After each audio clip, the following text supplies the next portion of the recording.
Cela a commencé comme un jour normal pendant les vacances scolaires, mais s'est terminé dans l'horreur et la tragédie. 3 jeunes filles innocentes tuées lors d'une attaque au couteau commise dans un accès de folie. Quand je suis sorti, il tenait une fillette d'environ 6 ans dans ses bras, couverte de sang, essayant de la sauver.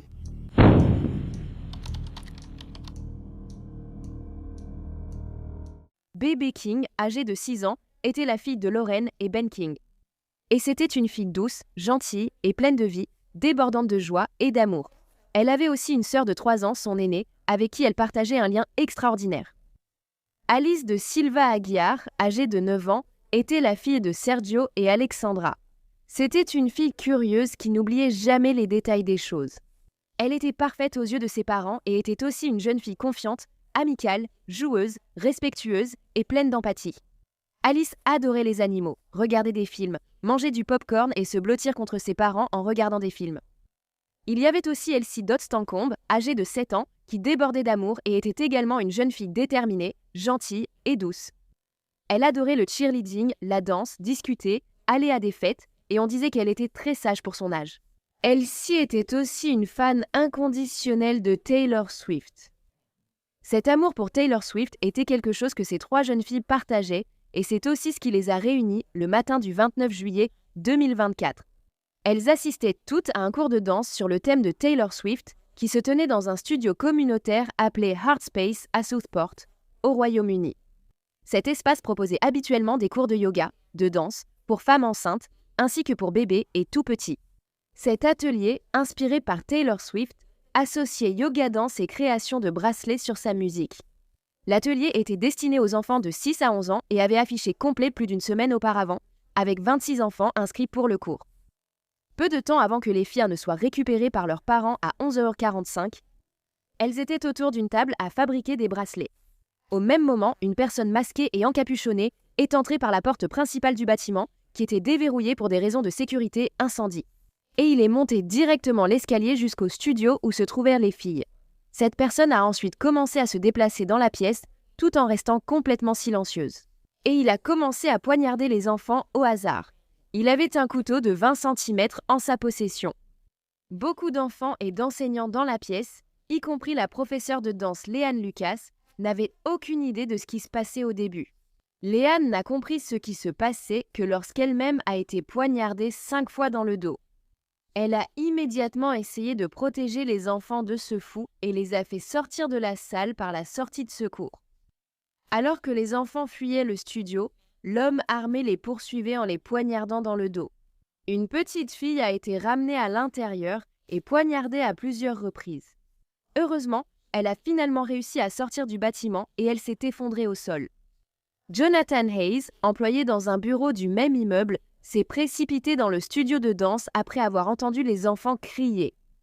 Et il était tombé sur l'individu masqué qui se tenait au-dessus d'un enfant. Jonathan s'était replié dans son bureau, mais il avait été suivi par l'assaillant qui l'avait alors poignardé à la jambe, le faisant s'effondrer au sol. Au même moment, des passants tentaient d'aider les enfants qui fuyaient le bâtiment. Un homme a pratiqué la réanimation cardio-pulmonaire sur Alice, pendant qu'un autre entrait dans le bâtiment où il avait vu l'homme au couteau. Nous roulions sur Hart Street quand il a soudain freiné au milieu de la route. Tu as vu ça? J'ai dit bah non. Il a reculé la camionnette et tout ce que j'ai vu de mon côté, c'était littéralement la moitié de la tête d'une fille qui pendait du côté d'une voiture. Alors je saute de la voiture et je vais vers elle, je lui demande si elle va bien et elle avait l'air complètement choquée. Elle avait du sang partout sur le corps et elle m'a juste crié dessus. Elle m'a crié dessus. Elle a dit « Il tue des enfants là-bas, il tue des enfants là-bas ». J'ai juste regardé Martin et on était complètement sous le choc. On ne savait pas quoi penser, je ne savais pas quoi faire. En la voyant, cette femme semblait vraiment mal en point et je savais que c'était une très mauvaise situation. Alors Martin et moi, on commence à marcher vers l'endroit qu'elle a indiqué. À quelle distance est-elle de l'endroit indiqué? Elle est en haut de la route contre la voiture. Il y avait plus de monde en bas, mais on était tellement concentrés sur elle qu'on n'a pas vu les autres. On entend seulement cette fille crier que ce type poignarde des enfants là-bas. Alors on commence à marcher vers on commence à descendre, puis on se met à courir vers l'endroit qu'elle nous montre et elle se lève. C'est comme si elle avait utilisé toute son énergie pour nous indiquer où ça se passait, puis elle s'effondre complètement par terre. Dans ce cas, on va s'assurer qu'elle va bien. Et elle était aussi au téléphone avec la police en même temps. C'est là que j'ai pris le téléphone et que je parle à la police. Martin s'assure qu'elle va bien. Je commence à courir dans cette direction, qui est évidemment là où ça se passe, là où ces enfants sont dans le studio de danse. Et je cours, j'arrive au parking, et pendant que je cours vers la porte, il y a une voiture avec une femme à l'intérieur. Et elle klaxonne et elle crie pour que je vienne. Alors je cours directement vers la voiture. Et c'est juste une femme d'âge moyen, et je suppose qu'un de ses enfants est blessé. Son enfant est là, sur le siège passager. À l'arrière, 4 ou 5 autres enfants sont tous couverts de sang. C'était comme une scène qu'on verrait dans un film catastrophe, honnêtement.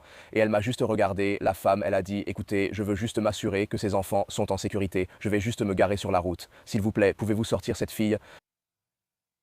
Alors j'ouvre du côté conducteur.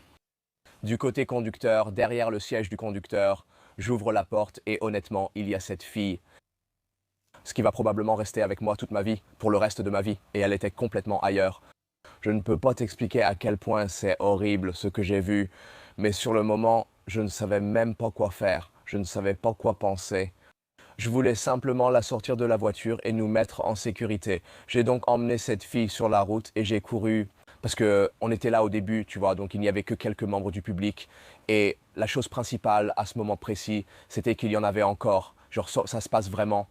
Et il y a des gens à l'intérieur parce que c'est là qu'ils étaient, c'est de là qu'ils viennent. Donc au début, je voulais juste la sortir de la voiture et essayer de la mettre en sécurité, mais je ne savais pas où c'était sûr, si ça a du sens. La police avait été contactée par la professeure de danse, Léane, à 11h47, seulement 2 minutes après le début de l'attaque. Et les agents sont arrivés sur les lieux seulement 10 minutes plus tard. Ils sont ensuite entrés dans le studio avec un taser et ont trouvé l'assaillant debout au-dessus du corps de Bibi. Il tenait encore le couteau et, après avoir reçu l'ordre de le lâcher, il l'a fait avant d'être arrêté. La police a trouvé l'autre professeur de danse, Heidi Little, caché avec une des filles dans la salle de bain. Nos services d'urgence ont rapidement déclaré un incident majeur et 13 ambulances, les pompiers et 3 hélicoptères médicaux ont été mobilisés. Bibi King, âgée de 6 ans, qui avait 122 blessures par arme blanche, et Elsie Dodd-Stancombe, âgée de 7 ans, qui en avait 85, ont toutes les deux été déclarées mortes sur les lieux. 9 autres enfants, dont Alice de Silver-Agar, âgée de 9 ans, ainsi que 2 autres adultes, ont été transportés à l'hôpital, tous dans un état critique. La petite Alice est décédée le lendemain. Elle avait de multiples blessures par arme blanche sur le corps, ainsi qu'une grave blessure à la tête. Avant même que l'assaillant ne soit publiquement identifié par la police, de fausses informations concernant l'identité du suspect circulaient déjà en ligne. Les gens pensaient que le monstre qui avait poignardé tous ces enfants et 2 adultes était un immigré et un demandeur d'asile, et ils ont rapidement commencé à manifester.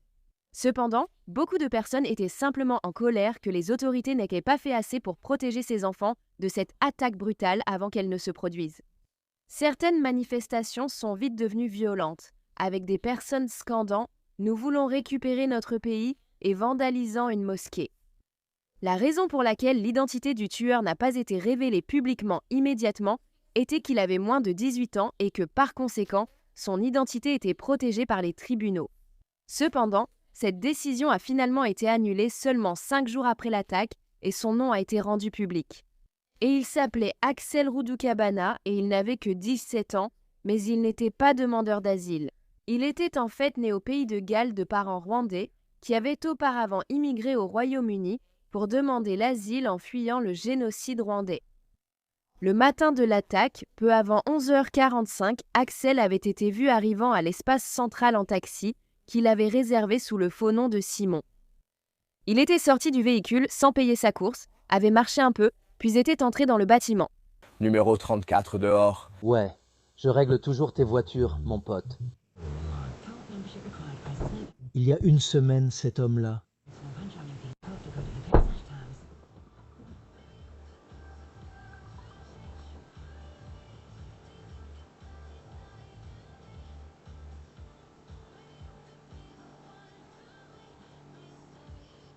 Après son arrestation, Axel a été inculpé de 3 chefs de meurtre, de 10 chefs de tentative de meurtre et de possession d'une arme blanche. Il a ensuite été inculpé séparément en vertu de la loi sur les armes biologiques de 1974 et de la loi sur le terrorisme de 2000.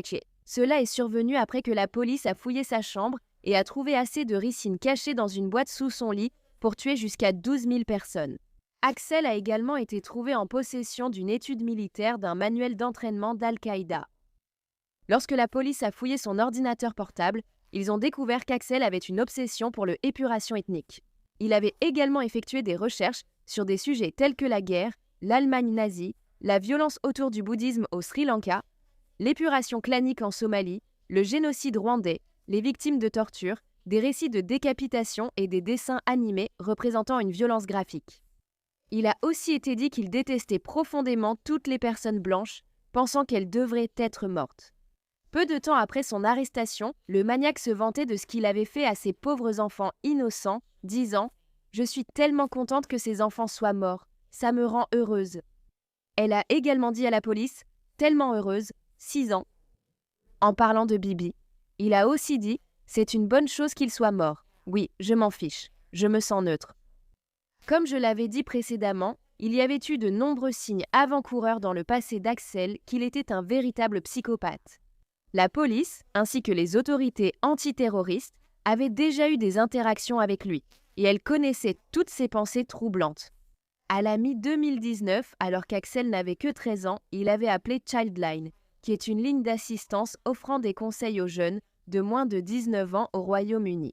Il leur a ensuite demandé ce qu'ils devaient faire s'ils voulaient tuer quelqu'un. Le lendemain, il expliquerait qu'il voulait tuer un élève de son école qui l'avait harcelé, et cet incident serait signalé à la police. Lorsque les autorités lui ont rendu visite peu de temps après, il a admis avoir emporté un couteau de cuisine à l'école à 10 reprises avec l'intention de s'en servir.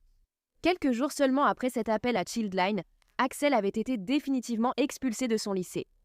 Après avoir été envoyé dans un centre d'éducation spécialisé, il a été surpris un mois plus tard à chercher des fusillades dans des écoles américaines pendant un cours d'informatique. Cela a été signalé aux autorités de Prevent, un programme britannique qui vise à empêcher les personnes de devenir des terroristes. Mais après que les agents l'ont interrogé, Axel n'a pas été jugé suffisamment préoccupant pour être signalé davantage car il n'avait pas d'idéologie affirmée. Un mois plus tard, Axel est retourné dans son ancien lycée d'où il avait été expulsé et il est venu armé d'une crosse de hockey. Il est entré dans la salle de classe, a attaqué un autre élève, lui a cassé le poignet et a dû être maîtrisé par des membres du personnel. La police a ensuite trouvé un couteau dans son sac à dos et l'a arrêté pour suspicion d'agression, pour une raison quelconque, plutôt que pour agression et port d'une arme blanche. Axel a plaidé coupable des accusations portées contre lui, ce qui lui a valu un casier judiciaire à seulement 13 ans. Il a également suivi un programme de réhabilitation axé sur les crimes liés aux armes blanches et les comportements délictueux qu'il a terminé en 2021. Axel a également reçu un diagnostic d'autisme en février 2021. Ce même mois, il serait de nouveau signalé aux autorités antiterroristes de Prevent. Cela s'est produit après qu'il ait publié sur Instagram à propos du défunt dictateur libyen Mouammar Kadhafi. Mais cette affaire a été classée sans jamais rencontrer Axel. 2 mois plus tard, Axel a de nouveau été signalé à Prevent lorsque son professeur a remarqué qu'il faisait des recherches sur l'attentat du London Bridge de 2017 et encore une fois, il n'a pas été rencontré en personne par les autorités et aucune autre mesure n'a été prise. De novembre 2021 jusqu'au moment des attaques au couteau, la police a été appelée au domicile d'Axel au moins 4 fois par ses parents, alors que le comportement de l'adolescent devenait de plus en plus erratique. En novembre, Axel avait donné un coup de pied à son père et endommagé sa voiture lors d'une dispute. Puis, en mars suivant, après que sa mère l'a signalé comme disparu, il a été retrouvé dans un bus refusant de payer son ticket et il avait un couteau en sa possession. Mais au lieu de l'arrêter, ce qui aurait été sa 2e arrestation pour une infraction impliquant une arme blanche, les autorités ont ramené Axel chez sa mère et lui ont dit de garder les couteaux hors de sa portée. Quelques semaines plus tard, la police s'est revenue chez Axel car il s'était emporté après que son père lui ait interdit d'utiliser son ordinateur portable. Ses parents sollicitaient constamment la police pour le comportement d'Axel, mais aucune solution satisfaisante ne leur était proposée. Pendant ce temps, Axel préparait dans sa chambre un plan pour une attaque. Il avait acheté des graines de ricin, des entonnoirs, des flacons et des lunettes de protection sur Amazon et les avait fait livrer chez un voisin qui ne se doutait de rien. Le couteau qu'Axel avait utilisé pour tuer les 3 filles avait également été acheté sur Amazon et livré à la maison. Et cela malgré le fait que, techniquement, il faut avoir au moins 18 ans pour faire un tel achat, mais il n'avait que 17 ans à l'époque. Mais apparemment, les autorités n'ont pas pu consulter l'historique d'Axel avec Prevent, car ces informations étaient conservées sur un système séparé et n'étaient accessibles qu'aux responsables de la lutte antiterroriste. Ça se tient. En février 2023, Axel avait cessé de se rendre à ses rendez-vous de suivi en santé mentale, et il n'était pas allé à l'école depuis presque un an. Il passait de plus en plus de temps chez lui, dans sa chambre, sur sa tablette, et s'enfonçait dans un gouffre de ténèbres. Juste une semaine avant d'avoir poignardé à mort Bibi, Elsie et Alice, le 22 juillet, Axel avait réservé un taxi sous un pseudonyme pour l'emmener à son ancien lycée, le Range High School. Ce jour-là, il portait la même tenue que le jour de l'attaque, un sweat à capuche vert et un masque chirurgical. Mais son père l'avait aperçu avant qu'il ne quitte la maison et il avait supplié le chauffeur de taxi de ne pas emmener Axel à son ancien lycée.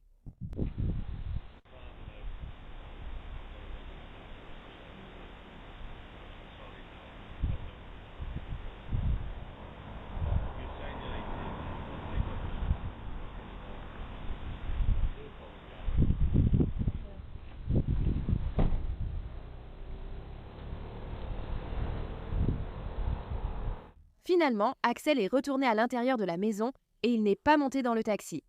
Mais si son père ne l'avait pas arrêté ce jour-là, il est probable que son attaque aurait été lancée contre les élèves de cette école. Donc, Axel n'avait clairement jamais caché ses sombres obsessions au monde. Et plusieurs personnes semblaient également s'inquiéter pour lui, y compris ses camarades de classe. Mais soit on ne l'a jamais pris au sérieux, soit personne, y compris les autorités, ne savait vraiment quoi faire de lui. Pourtant, on pourrait penser qu'avec l'inquiétude des parents d'Axel, vous savez, puisqu'ils avaient appelé la police plusieurs fois pour demander de l'aide, ils auraient surveillé un peu mieux ce qui se passait avec lui dans sa chambre. Après son arrestation, un examen d'urgence a conclu que le programme Prevent avait suivi les procédures appropriées à l'époque. Un procès était prévu pour Axel en janvier 2025, mais juste avant qu'il ne commence, il a plaidé coupable de l'ensemble de ses 16 chefs d'accusation. Au début de son audience de condamnation, Axel a demandé à 2 reprises, et à haute voix, des soins médicaux, affirmant qu'il avait des douleurs à la poitrine. Mais le juge lui a dit d'arrêter ou il serait expulsé de la salle d'audience. Axel a ensuite été condamné à la réclusion à perpétuité avec une peine minimale de 52 ans. Apparemment, s'il avait eu 18 ans au moment des faits, il aurait reçu une perpétuité incompressible et il ne lui restait que quelques jours avant cet anniversaire.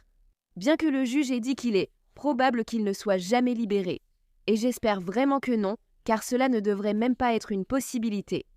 Il est évident qu'il referait quelque chose comme ça. Au tribunal, l'une des filles qui avait été poignardée par Axel mais qui avait survécu a pris la parole et a dit que ce jour-là, elle savait qu'elle courait pour sauver sa vie. Elle se souvient avoir physiquement poussé ses amis qui pouvaient encore courir alors qu'elle fuyait dans les escaliers. Axel était juste derrière elle. Elle dira au tribunal à celui qui a tenté de la tuer: « Je savais en voyant tes yeux que tu voulais essayer de nous tuer toutes. » Un autre enfant qui avait survécu ce jour-là avait été poignardé 30 fois. Elle avait été transportée par hélicoptère à l'hôpital où les médecins l'ont opérée pendant 6 heures pour tenter de sauver l'usage de sa main, de ses doigts et de son bras. Cette petite fille avait aussi vu 2 des filles mourir. À un moment de sa convalescence, elle disait à ses parents qu'elle ne savait même plus qui elle était. Cependant, la petite fille joyeuse qu'elle était autrefois a commencé à revenir 6 mois plus tard et sa mère a dit qu'Axel avait complètement échoué à briser son moral. Une veillée a été organisée pour Bibi, Elsie et Alice devant l'Atkinson à East Bank Square le soir du 30 juillet 2024 avec des milliers de personnes présentes. Des fleurs et des notes manuscrites ont été déposées là, ainsi qu'à proximité du lieu de l'attaque. Taylor Swift a également réagi après l'attaque en déclarant « L'horreur de l'attaque d'hier à Southport ne cesse de m'envahir et je suis complètement sous le choc. C'était juste des enfants à un cours de danse. Je ne sais vraiment pas comment présenter mes condoléances à ces familles. » Taylor a ensuite rencontré les familles des victimes, les accueillant en coulisses lors de sa tournée Errors au stade de Wembley à Londres. En 24 heures, les fans de la pop star ont créé une page Swifties for Southport sur Just Giving et récolté plus de 300 000 livres pour l'Alder Hey Children's Charity. Des pages de collecte de fonds ont également été créées pour soutenir les familles des victimes, ce qui a permis de récolter au total plus de 200 000 livres. Une cérémonie en hommage a été organisée pour Alice de Silva Aguilar, âgée de 9 ans, le 6 août 2024. Lors de la cérémonie, les parents d'Alice ont rendu hommage à leur fille. Continue de sourire et de danser comme tu aimes, notre princesse. Comme nous te l'avons déjà dit, tu seras toujours notre princesse et rien ne changera cela. Les funérailles d'Alice ont eu lieu environ une semaine plus tard, le 11 août à l'église catholique Saint-Patrick à Southport. À l'extérieur de l'église bondée, de nombreux endeuillés ont écouté le service diffusé par des haut-parleurs. Pendant la cérémonie, son père, Sergio, et sa mère, Alexandra, ont dit « Alice était notre enfant rêvé, parfaite. Tout était idyllique dès le moment où tu es arrivé. » Leur hommage a continué. Une gentille fille avec de fortes valeurs et une nature bienveillante, amoureuse des animaux et écologiste en devenir. Tu as changé notre monde par ta confiance et ton empathie. Joyeuse, pleine d'énergie, amicale et toujours si respectueuse. Elle était la médiatrice de la cour de récréation. Pas de cris, c'était une règle de la maison que tu appliquais. Une grande tâche pour une petite fille, surtout dans une famille portugaise.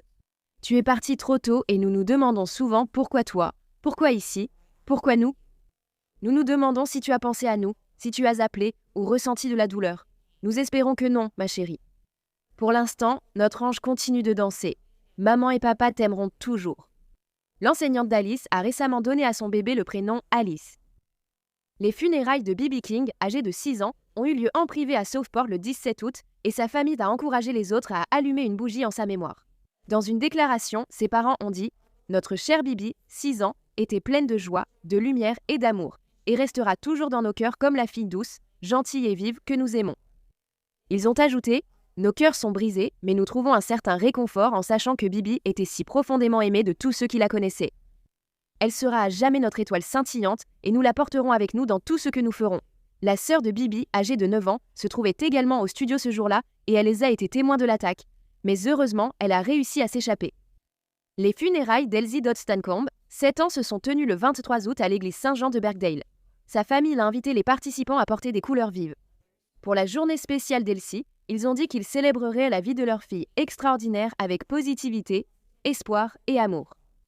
Son cercueil, surmonté d'une peluche bleue, a été porté sur un tapis rose tandis que les membres de son équipe de cheerleading, Vortex Cheer, formaient une haie d'honneur.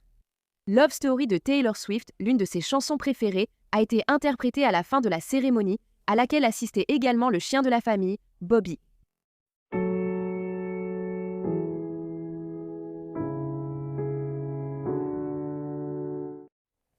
Eh bien, merci d'avoir écouté aujourd'hui l'histoire de Bibi, Elsie et Alice. Ce tueur est tout simplement un véritable monstre et il aurait dû être arrêté bien avant ce jour de juillet. Axel avait clairement montré à quel point il était dérangé, mais rien de ce qu'il avait fait n'a jamais été pris suffisamment au sérieux. Du moins, jusqu'à ce qu'il soit bien trop tard. Et non seulement ces 3 petites filles innocentes ont inutilement perdu la vie, mais d'autres enfants et adultes ont été marqués à jamais, mentalement et physiquement, par ces actes ce jour-là. Qu'en pensez-vous ? Déclaration de l'agent ayant trouvé le corps de l'étudiante en soins infirmiers, Laken Riley. Je l'ai trouvé. Madame. Je n'ai pas tout de suite remarqué qu'elle ne respirait plus. Laken Hope Riley est née le 10 janvier 2002 à Marietta, en Géorgie, de sa mère, Alison Phillips, et de son père, Jason Riley. Elle avait 2 sœurs et un frère, et on disait d'elle qu'elle était une fille, une sœur, une amie formidable et une personne très attentionnée et extraordinaire dans l'ensemble. En 2020, Laken a obtenu son diplôme de River Ridge High School, où elle pratiquait le cross-country et l'athlétisme. Après avoir obtenu son diplôme, elle a fréquenté l'université de Géorgie, où elle est devenue membre de la sororité Alpha Chi Omega. Plus tard, Laken, qui a toujours été très passionnée par l'aide aux autres, s'est inscrite à une formation en soins infirmiers sur le campus du Augusta Medical College à Athens, en Géorgie. Âgée de 22 ans, elle travaillait comme nourrice pour 2 enfants, tout en allant à l'école. Le matin du 22 février 2024, Laken a décidé d'aller faire un jogging. Peu avant 9h, elle a envoyé un message à sa mère, Alison, disant « Bonjour, je vais aller courir si tu es libre pour parler. » Quelques minutes plus tard, à 9h03, elle a parlé brièvement au téléphone avec sa mère. Après avoir raccroché, Laken a mis ses écouteurs et a commencé à écouter de la musique. Puis, 2 minutes plus tard, elle a été filmée en train de courir par une caméra de surveillance installée près des terrains de sport de l'Université de Géorgie, son iPhone à la main. Elle est sortie du champ de la caméra seulement 1 minute plus tard, à 9h06. Et ce serait la dernière fois que Laken était vue vivante. car à peine 5 minutes après que la caméra ait filmé Laken pour la dernière fois, un appel au 911 a été passé depuis le téléphone de la jeune femme de 22 ans. Cependant, l'opératrice n'a pas pu parler à qui que ce soit avant que l'appel ne soit raccroché, et elle rappellera 2 fois, mais personne ne répondra. Ensuite, la mère de Laken rappellera sa fille peu avant 9h30 du matin. Et quand elle l'a fait, Laken n'a pas répondu. Allison a alors continué à l'appeler plusieurs fois avant de lui envoyer un message à 9h58 en disant « Tu m'inquiètes quand tu ne réponds pas alors que tu es parti courir. Ça va ?» Elle était alors très inquiète pour elle. La mère et la sœur de Laken ont continué à l'appeler, mais aucun de leurs appels n'a reçu de réponse. Plus tard dans la matinée, les 2 colocataires de Laken ont remarqué qu'elle n'était pas rentrée après son jogging et elles n'ont pas réussi à la joindre sur son téléphone portable. Elles ont donc décidé de localiser Laken grâce à l'application Localiser mon iPhone et quand elles ont vérifié sa position, elles ont remarqué qu'elle n'avait pas bougé depuis un certain temps. Elles ont donc décidé de partir à sa recherche elles-mêmes. En partant à sa recherche, elles ont trouvé l'un des AirPods de Laken sur le sentier où elle avait couru, mais aucune trace de Laken. À ce moment-là, les colocataires ont décidé qu'elles devaient appeler les services d'urgence, mais elles ont dû retourner à leur appartement pour le faire car il y avait actuellement une panne chez ATT. À l'arrivée de la police, la recherche de Laken a commencé. 30 minutes plus tard, une agente de police de l'Université de Géorgie a découvert son corps. Je l'ai trouvé. Madame. Oh. IDMS, immédiatement, elle ne respire pas. Elle a été retrouvée à 20 mètres du sentier dans le parc forestier d'Oconee, derrière le lac Erie, et sa tête avait été fracassée. La mort de Laken a été déterminée comme étant causée par une combinaison de traumatisme contondant et d'asphyxie. Ses vêtements avaient également été fortement déplacés, car la ceinture de son legging de course avait été partiellement descendue, et sa veste, ses t-shirts et sa brassière de sport avaient été relevés, mais il n'y avait aucun signe d'agression sexuelle. Les enquêteurs ont déterminé qu'en se basant sur la montre connectée de Laken, vers 9h10 du matin, quelque chose s'était produit qui l'avait fait s'arrêter net. À peu près au même moment, elle avait activé la fonction SOS de son téléphone et appelé le 911. Les données de la montre de Laken montraient que sa confrontation avec son agresseur avait été longue et féroce. Mais à 9h28, son combat a pris fin car sa montre a indiqué que son cœur avait cessé de battre. Alors que la police commençait son enquête sur le meurtre de Laken, elle a annoncé qu'elle pensait que sa mort était un crime d'opportunité et qu'elle croyait que son meurtrier avait agi seul. Les détectives ont commencé à examiner les vidéos de surveillance prises dans la zone où le corps de Laken avait été retrouvé. Ils allaient découvrir que quelques heures avant qu'elle ne soit brutalement assassinée, un homme portant une casquette noire Adidas s'était dirigé vers la zone où Laken avait été retrouvée, peu avant 8h du matin. Ils ont aussi examiné les images de vidéosurveillance d'un complexe d'appartements à moins d'1 mile du lieu du crime. Cette vidéo montrait un homme ressemblant à celui vu sur les autres images jeter quelque chose dans la benne à ordures à 9h44 du matin. En fouillant les ordures, la police a trouvé une veste à capuche sombre tachée de sang, ainsi que des mèches de cheveux foncés qui, plus tard, se sont avérées appartenir à Laken. Pendant que les autorités fouillaient cette benne à ordures, elles ont remarqué qu'un homme était assis sur son porche et portait la même casquette Adidas sombre qu'elles avaient vue sur les images de vidéosurveillance. En s'approchant de l'homme, les autorités ont vu de la terre sur sa casquette, similaire à celle trouvée sur le corps et les vêtements de Laken. Ils ont découvert que cet homme s'appelait Diego Iberra et ont commencé à l'interroger. Alors que la police parlait avec Diego, il leur a dit que la casquette noire ainsi que la veste noire appartenaient à son colocataire et frère de 26 ans, José Iberra. Au cours de leur conversation, Diego a dit à la police qu'il était en train de cuisiner quelque chose dans l'appartement et qu'il devait aller éteindre la cuisinière pour ne pas brûler la nourriture. C'est à ce moment-là qu'ils ont découvert qu'il y avait 2 autres personnes qui dormaient dans l'appartement, y compris le frère de Diego, José. Les agents lui ont alors demandé de sortir pour l'interroger. En parlant avec José, une agente a remarqué que ses jointures étaient assez rouges et qu'il avait des égratignures sur les bras qui ressemblaient à des griffures d'ongles.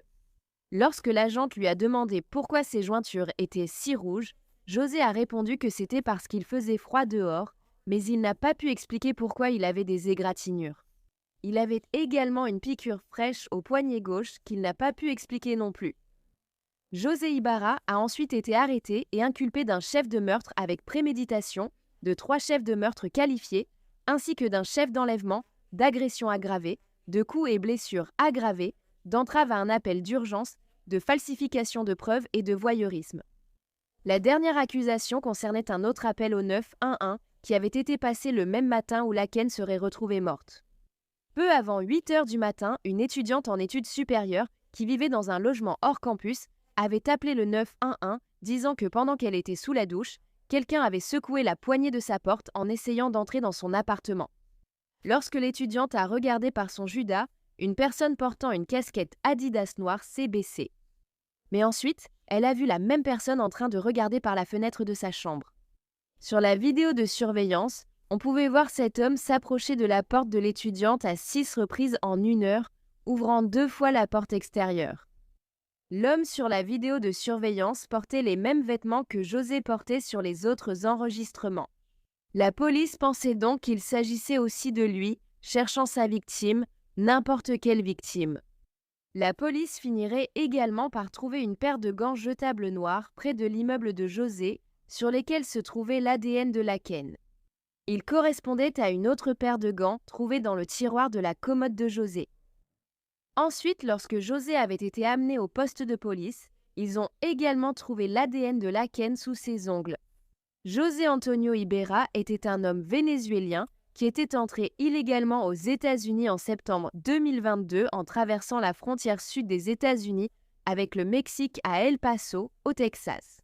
Il avait été initialement appréhendé par les autorités, qui l'avaient ensuite laissé entrer sur le territoire. Par la suite, José était resté dans un centre d'hébergement pour migrants à New York jusqu'en septembre 2023. À ce moment-là, il avait bénéficié d'un vol humanitaire vers la Géorgie après que son frère lui ait dit qu'il pourrait lui trouver du travail. Après cela, José avait vécu avec son frère Diego dans leur immeuble, qui se trouvait à environ 1 mile de l'endroit où Laken avait été tué. Alors qu'il vivait encore à New York en septembre 2023, José avait en fait été arrêté pour avoir agi de manière à nuire à un enfant de moins de 17 ans, ainsi que pour une infraction au code de la route concernant le permis de conduire. Apparemment, il conduisait une mobylette pour livrer de la nourriture et avait un enfant de 5 ans avec lui à l'arrière de la mobylette, sans que l'enfant porte de casque. À la suite de cet incident, la police de New York avait relâché José avant qu'une demande de mise en détention ne puisse être émise. Plus tard, cependant, une porte-parole du NYPD a déclaré qu'il n'avait même pas son arrestation dans leur dossier. Le mois suivant, en octobre 2023, José, accompagné de son frère Diego, que les autorités ont signalé comme membre d'un gang vénézuélien, ont été arrêtés pour vol après avoir dérobé des marchandises dans un Walmart à proximité. José ne s'était pas présenté au tribunal pour cette affaire de vol à l'étalage. Un mandat d'arrêt avait alors été émis. Ainsi, en raison du fait que José était un immigré clandestin dans ce pays, après son arrestation, le meurtre de Laken a commencé à faire la une de l'actualité internationale et a également déclenché un vaste débat sur l'immigration illégale aux États-Unis. Le frère de José, Diego, a également été arrêté pour possession d'un visa illégal alors qu'il était interrogé dans le cadre du meurtre de Laken. Il finira par plaider coupable de possession d'une carte verte frauduleuse et risque jusqu'à 10 ans de prison. José a finalement renoncé à son droit à un procès devant jury, ce qui signifie que son affaire devait être jugée uniquement par un juge. Les procureurs affirmeraient que José était parti chasser des femmes ce matin-là en février et qu'il avait tué Laken en lui fracassant la tête à plusieurs reprises avec une pierre après qu'elle se soit débattue avec lui, refusant d'être violée par lui.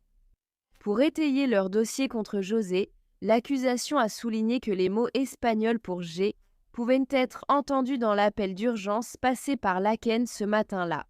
De plus, l'empreinte du pouce de José a été retrouvée sur l'iPhone de Laken, à l'endroit où l'on raccroche le téléphone.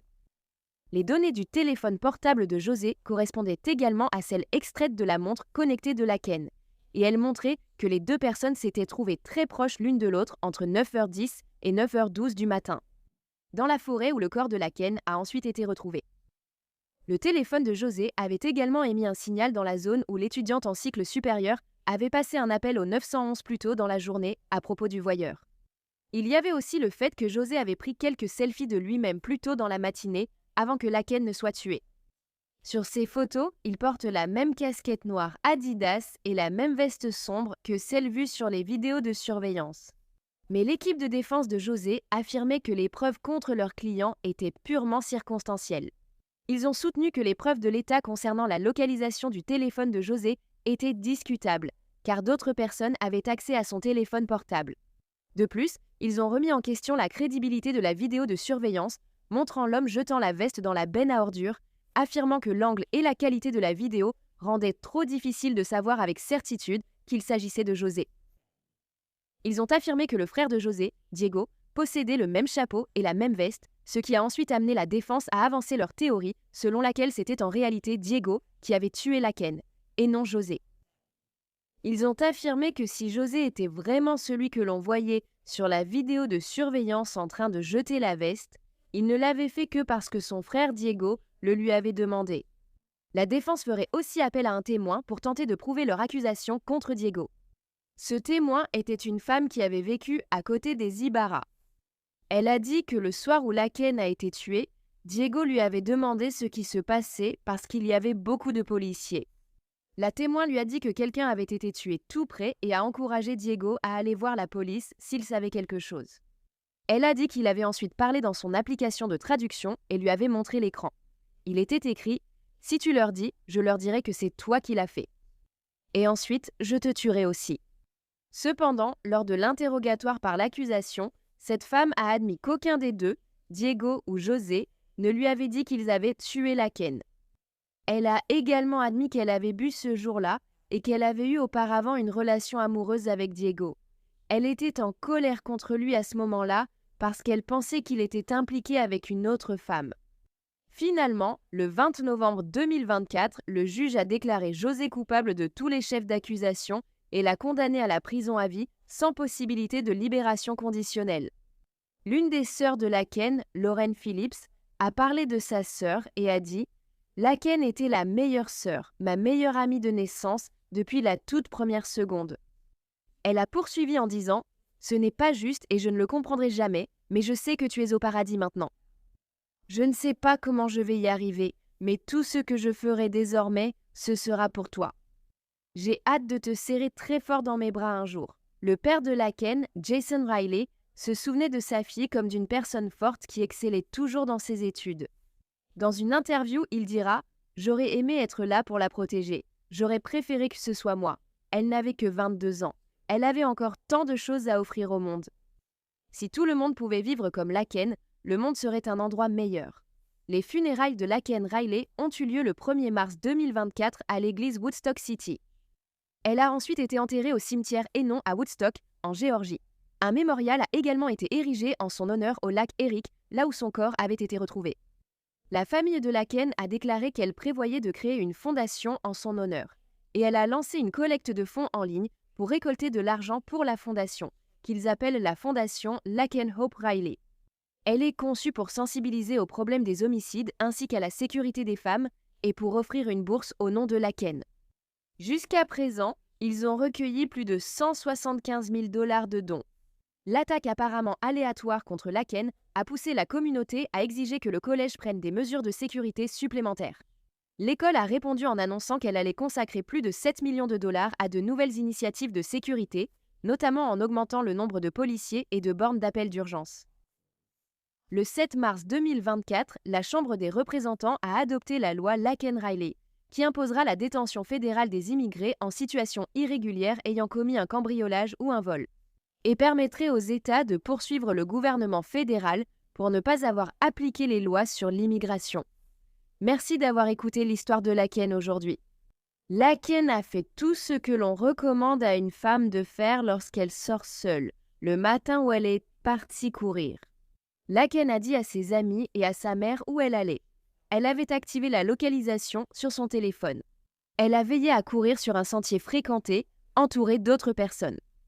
Laken a même réussi à passer un appel d'urgence pendant son agression.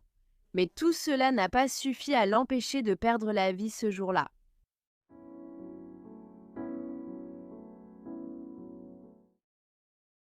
Je suis si reconnaissante pour son souffle, pour sa vie et pour les battements de son cœur. On tient ces choses pour acquises jusqu'à ce qu'on manque de les perdre.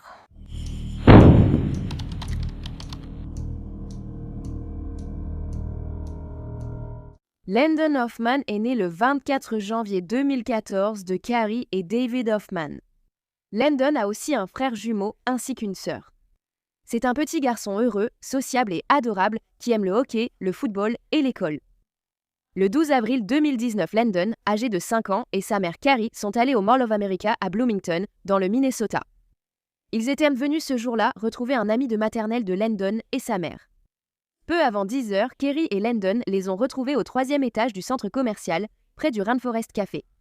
Alors que les deux mamans discutaient, les garçons regardaient l'alligator robotique devant le Rainforest Café, quand soudain un homme s'est approché et a commencé à chuchoter aux garçons. Carrie a trouvé cela étrange, pensant que l'homme travaillait au restaurant, et lui a demandé s'il allait allumer l'alligator. L'homme a répondu non et a affiché un sourire étrange. Alors Carrie, ne sachant pas ce que cet homme voulait, lui a demandé s'il voulait que les garçons ne restent pas debout sur les rochers, devant le restaurant. L'homme a répondu « Oh non, non, tout va bien, tout va bien ». Et avant que Carrie ait eu la chance de lui demander quoi que ce soit d'autre, soudain cet homme a attrapé Landon, a couru et l'a jeté par-dessus la rambarde du balcon du 3e étage du centre commercial. C'était à plus de 12 mètres au-dessus du sol, en contrebas. Carrie a crié « Non » en voyant cet homme étrange soulever son fils au-dessus de la rambarde et le jeter. Mais il était trop tard. Landon était déjà dans les airs et au-dessus du balcon. En quelques secondes à peine, Carrie s'est mise à courir vers les escalators et les a descendus jusqu'à l'endroit où son fils était allongé. En courant, elle criait « Non, Landon ne va pas mourir ». En y repensant, elle affirme ne plus vraiment s'en souvenir, tant elle était paniquée. À ce moment-là, les cris de Carrie, ainsi que l'horrible événement qui venait de se produire, ont attiré l'attention de la plupart des personnes présentes dans le centre commercial. Cela comprenait 2 infirmières pédiatriques qui faisaient leurs courses ce jour-là. Ces infirmières ont pu aider à pratiquer la réanimation alors qu'une foule se formait rapidement autour du corps de Landon. Les secours avaient été appelés au 911, mais personne ne savait quoi faire pendant qu'ils attendaient l'arrivée des premiers secours. Mais Carrie a simplement demandé à tout le monde de prier pour son fils, car Landon avait encore un pouls et il respirait. Et heureusement, les premiers secours sont arrivés rapidement parce que Landon souffrait de plusieurs blessures, mettant sa vie en danger.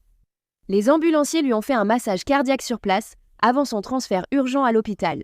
Carrie a dit qu'elle était montée dans l'ambulance avec son fils et juste avant que les portes ne se ferment, pendant une seconde, elle a dit qu'il avait ouvert les yeux.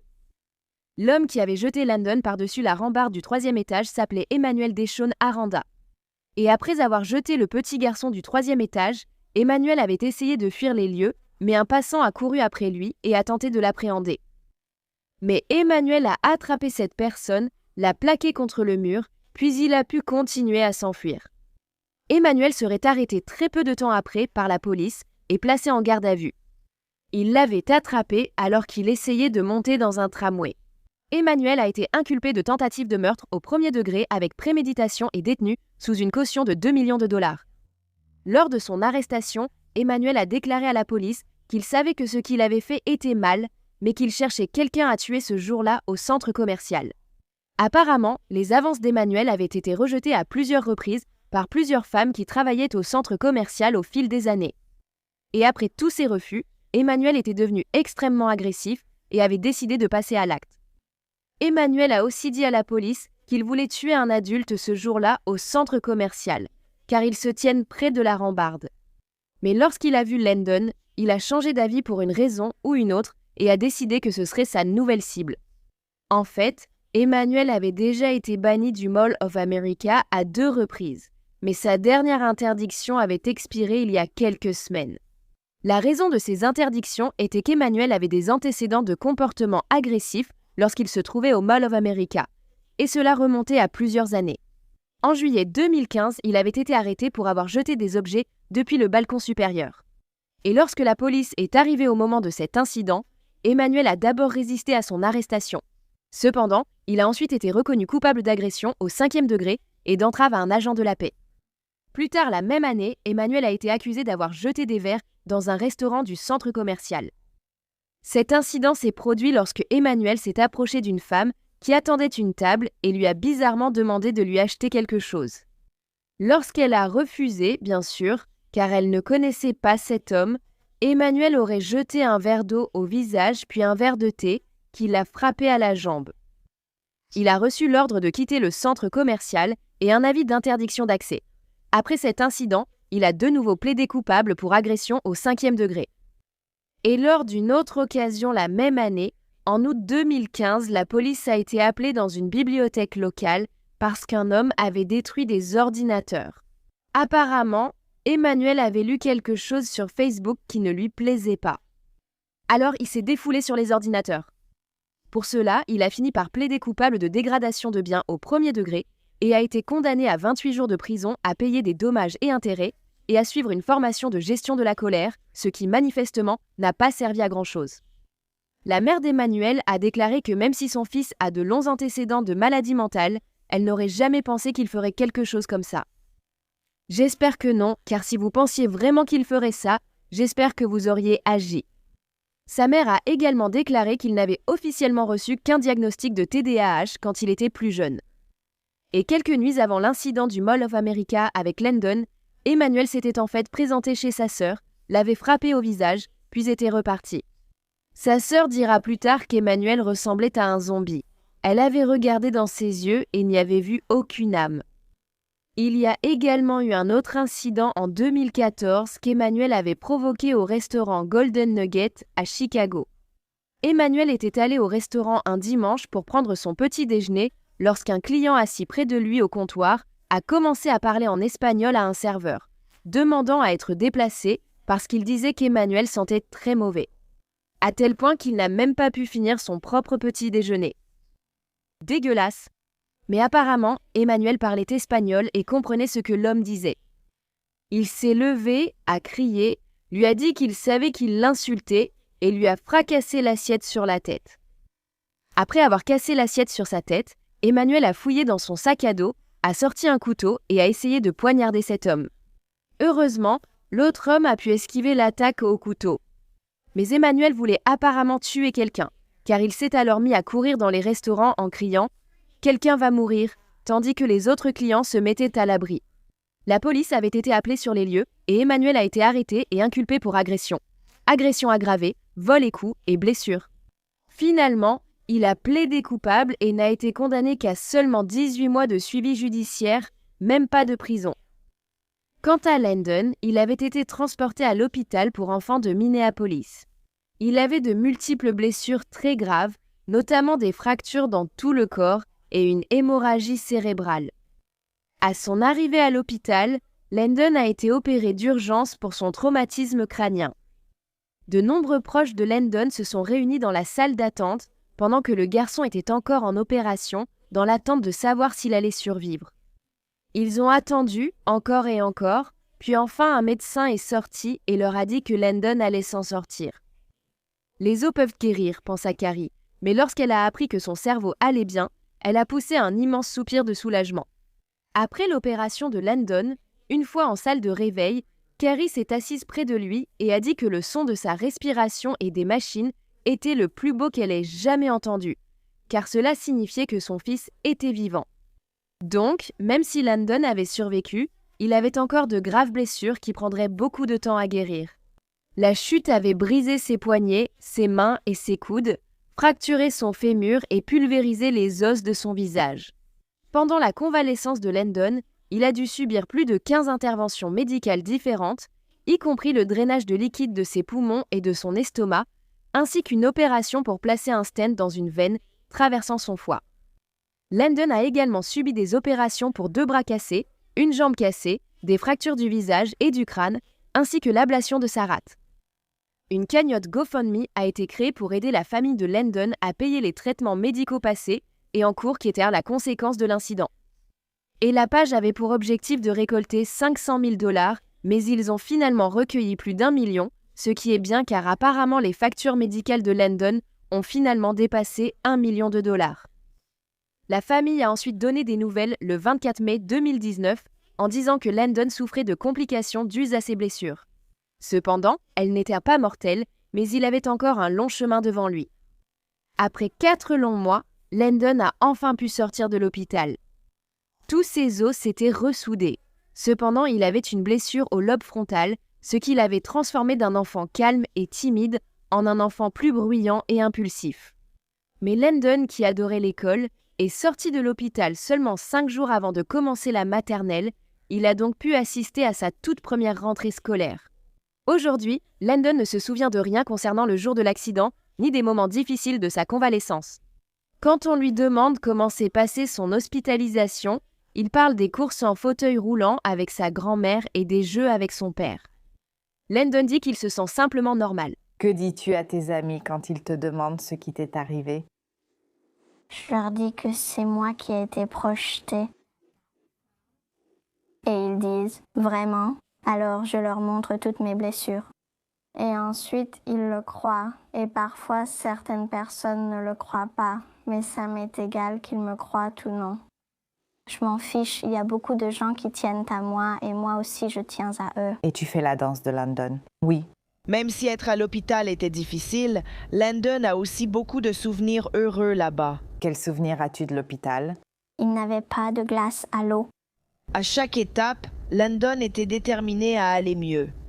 Vous croyez qu'il aura une vie normale? Je pense qu'il peut avoir la vie qu'il souhaite. Oui. En mai 2019, Emmanuel Deschon Aranda a accepté un accord de plaidoyer et a plaidé coupable de tentative de meurtre avec préméditation.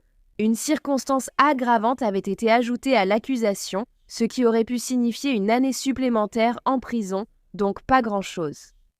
Et les antécédents de santé mentale d'Emmanuel n'ont jamais été évoqués au tribunal. Et lorsqu'on lui a donné l'occasion de s'adresser à la famille de Landon et au reste du tribunal, il a refusé. Emmanuel a finalement été condamné à 19 ans de prison.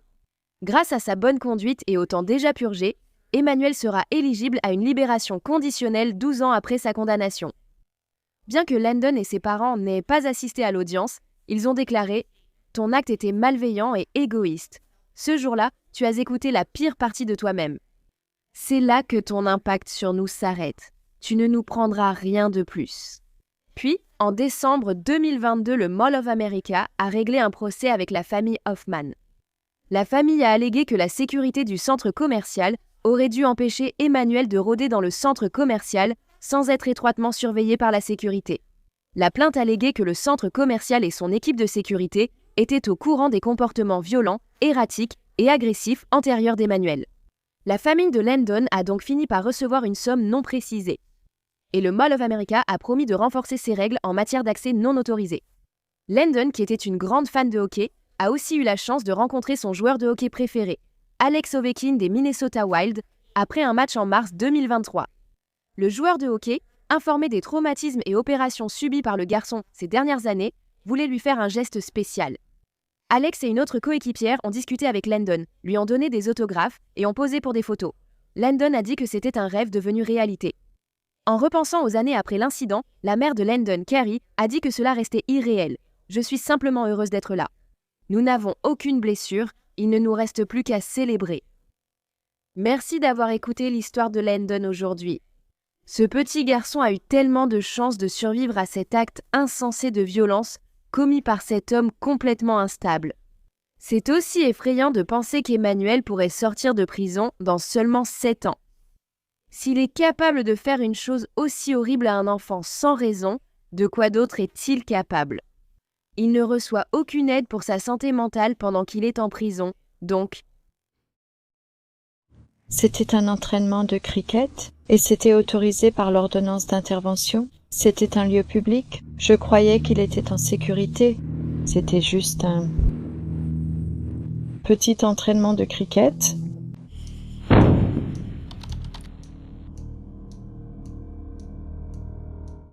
Luke Jeffrey Batty est né le 20 juin 2002 de sa mère, Rose Batty, et de son père, Greg Anderson, en Nouvelle-Galles du Sud. C'était un garçon sportif et il adorait jouer au cricket et au football. Il aimait aussi les bananes, Bob l'éponge et la couleur jaune. Les parents de Luke se sont rencontrés alors qu'ils travaillaient dans la même société de recrutement. Rosie, sa mère, a vite été séduite par Greg, son père. Elle le trouvait beau, grand, bien habillé et qui s'exprimait bien. Le couple a eu une relation en dents de scie pendant quelques années avant de se retrouver 8 ans plus tard lorsque les choses sont devenues plus sérieuses. Quelques semaines après le début de leur relation, Rosie est tombée enceinte de Luke. C'est à partir de ce moment que Greg a commencé à adopter un comportement de plus en plus méfiant et agressif. Il parlait aussi parfois d'entendre des voix. Malgré ses inquiétudes, Rosie voulait que ça marche avec l'homme qui deviendrait bientôt le père de son enfant, alors qu'elle n'avait jamais vraiment envisagé d'avoir des enfants. Après avoir perdu sa propre mère à un jeune âge, elle avait eu peur de perdre d'autres personnes auxquelles elle tenait. Il y a eu une fois où le couple s'est disputé, et pendant que Rosie était au travail, Gregory a décidé de découper une paire de chaussons qu'elle lui avait achetées. Il est alors sorti dans le jardin et a frappé à la hache le banc que le couple venait de rénover. Lorsque Luc est né, sa mère séjournait au monastère orthodoxe russe en Nouvelle-Galles du Sud. Son père, Grégoire, qui n'était même pas présent à sa naissance, avait également été banni du monastère après avoir commencé à harceler Rosie au téléphone. Mais peu de temps après, Rosie est retournée une fois de plus auprès de Grégoire. Et quand elle l'a fait, le père a montré à son nouveau fils énormément d'amour, s'occupant de lui, le nourrissant et lui donnant le bain. Cependant, sa colère envers Rosie ne pouvait toujours pas être contenue. Alors que la mère de Luc se remettait de sa césarienne, Grégoire l'a agressée pour la première fois. Elle avait mis fin à la relation après cela, mais restait tout de même en contact étroit, voulant que Luc ait son père dans sa vie. Mais à l'âge de 2 ans, Luc avait déjà été témoin de plusieurs altercations physiques entre ses parents, y compris une fois où Grégoire avait pris un des jouets de Luc et l'avait fracassé contre la rampe de l'escalier, puis en avait jeté un morceau dans la direction où se trouvait Rosie, près de Luc.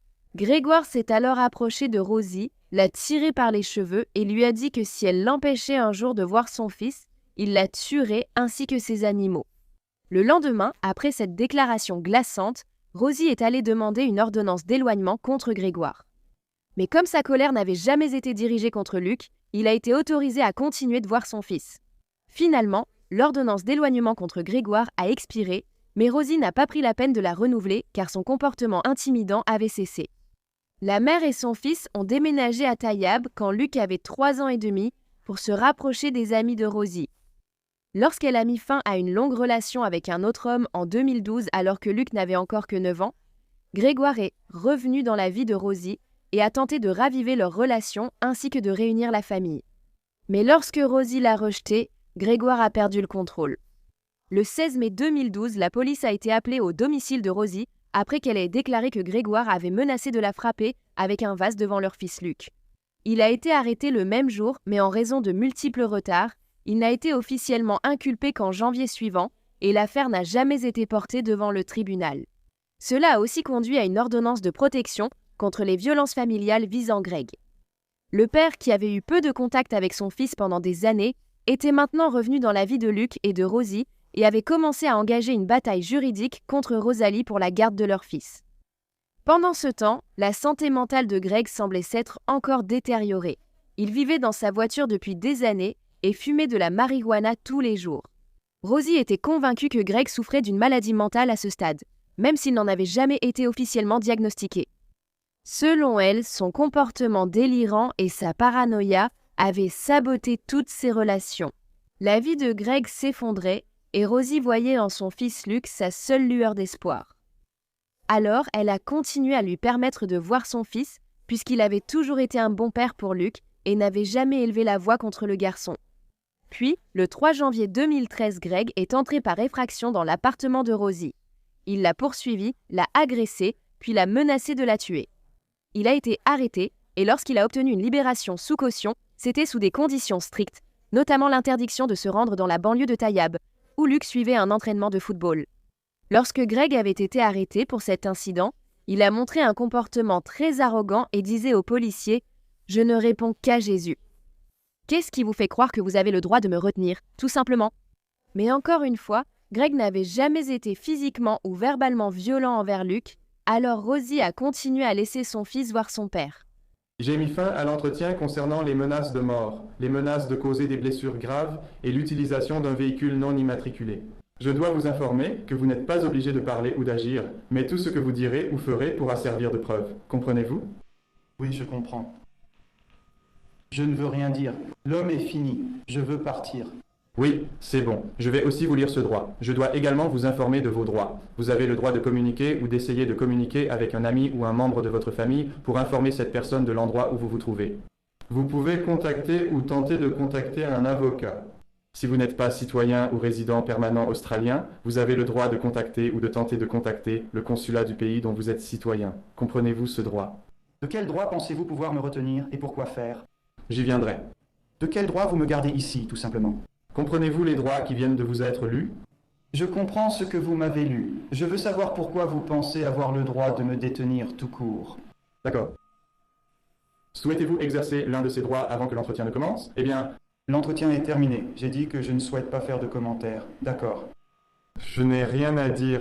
Il n'y a rien. Ouais. Alors passons à autre chose. Pour être juste envers vous, je dois d'abord passer ces questions, et ensuite, tout ce que vous voudrez dire après, vous pourrez le faire. Je dis simplement que je ne veux rien dire. Donc comment y aurait-il des questions ou des réponses? Vous insultez mon droit à l'intelligence. Vous refusez mon droit de me représenter légalement en affirmant que je ne veux pas répondre. Comprenez-vous ce que je dis? Non, je ne comprends pas. Je ne vous nie aucun droit. C'est pour cela que je ne le fais pas. Vous me refusez ce droit car je vous l'ai dit. Je ne souhaite répondre à rien. Oui, c'est exact. Maintenant, vous allez me poser toute une série de questions. Oui. Vous m'avez refusé ce droit. D'accord. Donc, à ce stade, souhaitez-vous exercer le droit d'appeler un avocat, un ami ou un membre de votre famille? Non. Je souhaite que vous partiez. Vous n'avez rien à m'apprendre. Vous m'avez déjà arrêté auparavant. C'est passé devant le tribunal. Vous n'aviez rien. Vous avez la même personne qui ment encore une fois. Oui. D'accord, revenons un peu. Quel est votre âge et votre date de naissance? Vous aviez déjà cette info sur mon permis. Vous posez des questions? Voilà. J'ai dit que je ne poserai pas de questions, mais tu m'en veux toujours. Encore une fois, vous n'avez pas exercé le droit que vous m'aviez dit au début que je pouvais avoir. Vous me refusez mon droit en me posant mes questions. La main haute, constable. D'accord. Au nom de Jésus-Christ, vous l'êtes. Si je sauvegardais l'événement au verset du 3 novembre 1959, seriez-vous d'accord? L'allégation est qu'aux environs de 13h44 ou le 3 janvier 2013,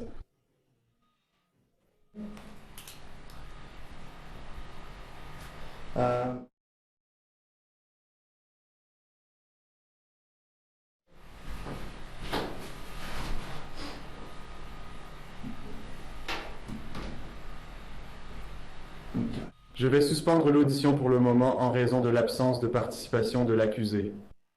Puis, en avril 2013, Luke est rentré à la maison pour raconter à sa mère une conversation très troublante qu'il avait eue avec son père. Le garçon bouleversé a dit que Greg tenait un couteau pendant qu'ils étaient tous les deux dans la voiture. Et il a dit à son fils « Tout pourrait se terminer avec ça ». L'incident a, à juste titre, alarmé la mère de Luke et elle a pu obtenir une interdiction de contact. Cela, cependant, n'empêcherait pas le père de Luke d'assister à ses matchs de football et à d'autres événements sportifs, car il avait été convenu, même par Rosie, qu'il y avait moins de risques en public. Le 12 février 2014, Greg s'est présenté à l'entraînement de cricket de Luke. Il m'a dit dans la voiture qu'il ne voulait pas trop aller à l'entraînement de cricket, mais c'était la dernière séance avant leur dernier match. Et tu sais, faire partie d'une équipe signifie que tu dois soutenir ton équipe et y aller même quand tu n'en as pas envie. J'ai déposé Luke. Il était inquiet de voir son père parce qu'il ne pensait pas que son père était très heureux. Mais quand Greg est arrivé, il semblait être de très bonne humeur, détendu, et Rosie était heureuse de le voir participer aux séances d'entraînement de leur fils. Je dirigeais l'entraînement, j'étais le seul entraîneur présent. Donc je me souviens ce soir-là d'avoir vu Grégoire et de m'être dit « Oh, le père Batty est là, il est, vous savez. Il est venu s'entraîner. » Je me souviens de l'avoir vu lancer dans les filets. Je ne l'avais jamais vu lancer une balle ou autre, donc je pensais que c'était bien à l'époque. Luke et son père s'étaient entraînés derrière l'un des filets. Et vers la fin de l'entraînement, quand il était temps de rentrer à la maison, Luke a supplié sa mère d'avoir plus de temps avec Greg. Les autres enfants avaient déjà commencé à partir et Luke ne voyait pas souvent son père. Alors Rosie n'a vu aucun problème à cette demande. Rosie utilisait son téléphone pendant que Greg et Luke s'entraînaient derrière les filets quand elle a soudain entendu un bruit horrible. La mère s'est immédiatement mise à courir vers son fils et quand elle est arrivée, elle a vu Greg agenouillé par terre à côté de Luke qui était simplement allongé là. Au départ, elle a cru que Greg avait juste lancé la balle trop fort et frappé accidentellement Luke à la tête. Après avoir vu son fils allongé, Rosie tenta d'appeler une ambulance, mais son appel n'aboutissait pas. Alors, elle s'est mise à courir frénétiquement et à crier pour que quelqu'un contacte les services d'urgence. Elle pensait toujours que tout cela était un accident et que la détresse de Greg venait du fait qu'il avait blessé son fils par erreur. Mais lorsqu'un des entraîneurs s'est précipité pour offrir son aide, Gregory lui a dit « Il va bien, il est au paradis maintenant ». Le père avait délibérément frappé Luke à la tête avec une batte de cricket, puis il l'avait poignardé au cou avec un couteau. À leur arrivée, Gregory a menacé les policiers mais avec un couteau. Leur tentative de le maîtriser au gaz poivré a échoué. Finalement, ils ont fini par lui tirer dessus et il est décédé plus tard de ses blessures. Gregory avait intentionnellement empêché les ambulanciers d'accéder à son fils Luke. Et une fois qu'ils ont finalement pu accéder à lui, après que Gregory ait été abattu, ils ont déclaré le garçon de 11 ans mort sur place. De jeunes enfants qui avaient été témoins du drame ont plus tard raconté à la police qu'ils avaient vu Gregory frapper intentionnellement Luke avec la batte de cricket, puis sortir son couteau et le poignarder à plusieurs reprises. Il a été déterminé que Luke était décédé à cause de ses graves blessures à la tête. Une véritable tragédie s'est produite ici ce soir vers 18h40. La police est arrivée et a été confrontée à un homme d'environ 50 ans armé d'un couteau. Ils ont tenté d'utiliser une force non létale, de la mousse. Cela n'a pas fonctionné. Ils ont alors fait usage d'une arme à feu, touchant cet homme une fois à la poitrine. Il est à l'hôpital Alfred dans un état critique. Un examen plus approfondi de la scène a révélé le corps d'un garçon de 12 ans qui est décédé. Actuellement, nous poursuivons nos investigations sur la cause exacte du décès. L'homme abattu par la police était le père du garçon poignardé. Il y a des gens là-bas. Je croyais qu'il était en sécurité. Je pense que l'accès était équitable. Je pense qu'au vu des circonstances, je suis une victime comme n'importe qui d'autre, et que le système judiciaire et moi-même avons pris des décisions en pensant qu'elles étaient dans le meilleur intérêt de Luke. Je ne pense pas que quelqu'un ait vraiment compris ou comprenne ce dont quelqu'un est capable. Et c'est aussi un parent sain d'esprit ou un parent attentionné. Tu crois que la personne même qui l'a tué l'aimait. Et il l'aimait vraiment. Il l'aimait plus que quiconque, les deux seules personnes qui aiment leur fils autant que n'importe qui. Donc la mère et le père. Et ce qui est très tragique dans tout cela, c'est la vie du père était tragique et, d'après les audiences au tribunal et d'autres difficultés dans sa vie, que nous n'avons pas pu l'aider à surmonter, et personne d'autre non plus. Il était dans une spirale de désespoir. Personne n'aimait Luke plus que Craig, son père. Personne n'aimait Luke plus que moi. Nous l'aimions tous les deux. J'ai fait ce que je pensais être dans l'intérêt de Luke. Et je suis à l'aise avec ça. C'était une situation tragique qui personne pouvait dire allait arriver. J'ai encore du mal à y croire. Une fois que Rosie a accepté le fait que Greg avait intentionnellement tué Luke, elle a dit qu'elle croyait que Greg avait prémédité la mort de son fils et avait choisi de le tuer. Pas parce qu'il n'aimait vraiment pas son fils, mais parce que c'était une tactique de vengeance contre elle. Elle disait « Tu peux imaginer ce que ça fait ? Que quelqu'un, contre toute attente, veuille te faire souffrir pour le reste de ta vie juste pour gagner. » Après la mort de Luke, on a découvert que Greg avait récemment menacé son colocataire de lui couper la tête. Cela était arrivé après que Greg ait également été arrêté à la bibliothèque voisine pour avoir regardé des images pédopornographiques. En plus de cela, le père avait même déjà menacé l'entraîneur de football de Luke, lui disant « J'ai un couteau avec ton nom dessus ». Grégoire entendait aussi souvent des voix, était obsédé par la religion, priait souvent à voix haute et avait parfois même des hallucinations. Le père avait même été en contact avec la police seulement 3 semaines avant la mort de Luke. Mais les agents qui lui avaient parlé n'ont pas exécuté les mandats d'arrêt car ils n'en étaient pas informés à ce moment-là. Et la mère de Luke, Rosie, n'avait jamais été informée des accusations de pédopornographie portées contre Grégoire. Elle ignorait aussi la menace de mort proférée par Grégoire contre son colocataire. Au moment du meurtre de Luke, son père Grégoire faisait face à 11 chefs d'accusation criminels et faisait l'objet de 4 mandats d'arrêt non exécutés. Rosie dirait qu'elle avait envisagé d'appeler la police elle-même lorsqu'elle avait vu Grégoire à l'entraînement de cricket de Luc ce soir-là, sachant qu'il avait plusieurs mandats d'arrêt en cours contre lui. Mais elle a décidé de ne pas le faire, pour le bien de Luc, car elle l'avait déjà fait à 2 reprises auparavant, et cela avait été très traumatisant, stressant et imprévisible pour lui. Grégoire avait réussi à éviter l'arrestation parce qu'il avait été sans abri pendant une grande partie du temps. Et lorsqu'il a appris qu'il avait des mandats d'arrêt contre lui, Grégoire connaissait une faille dans le système judiciaire qui faisait qu'il n'avait plus à se présenter à la police dans le cadre de sa libération sous caution, ce qui lui a permis d'éviter l'arrestation. Après la mort de Luc, une enquête a été menée pour déterminer ce qui n'avait pas fonctionné dans les systèmes censés le protéger. Mais au final, l'enquête a conclu qu'aucune personne ni aucun organisme n'aurait raisonnablement pu prévoir que Grégoire serait l'auteur du meurtre de son fils. Peu après la perte de son fils, Rosie a courageusement témoigné dans les médias sur la violence domestique et est ambassadrice depuis lors. Elle a créé la fondation Luc Batty dans le mois qui a suivi la perte insensée de son fils et a été nommée Australienne de l'année en 2015. Rosie a également dit à propos de Luc, « Luc était presque aussi grand que moi. Il était sensible, il aimait le footy, il aimait le cricket. Il était pétillant, il était drôle. Ce n'était pas le meilleur élève, mais il était intelligent et il aimait l'école. » Elle a également dit que Luc aimait son père et qu'il souffrait parce qu'il savait que son papa avait des difficultés. Elle a ajouté que c'était un petit garçon dans un corps en croissance, ressentant douleur, tristesse et peur pour sa mère. Il a toujours pensé être en sécurité avec son père. Des centaines de personnes ont assisté à une veillée aux chandelles dans la nuit du 13 février 2014 sur le terrain de sport où Luc est décédé. Les funérailles de Luc Batty ont eu lieu le 22 février 2014. Des centaines de membres de sa famille, d'amis et de camarades de classe se sont réunis au Flinders Christian Community College pour lui rendre hommage. Son cercueil jaune était orné de fleurs éclatantes et d'une peluche de Bob l'éponge.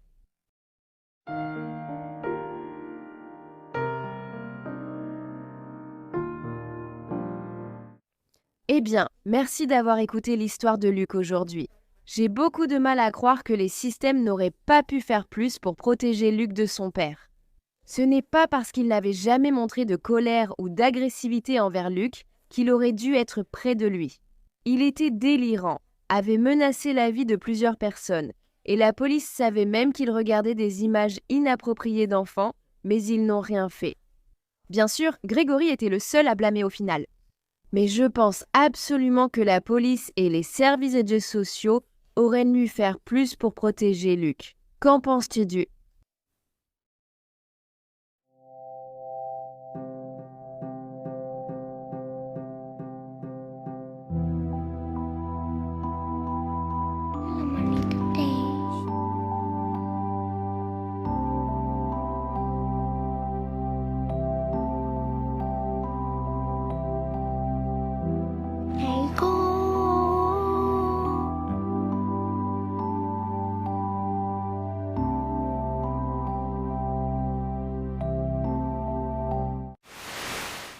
« 911, où est l'urgence ?»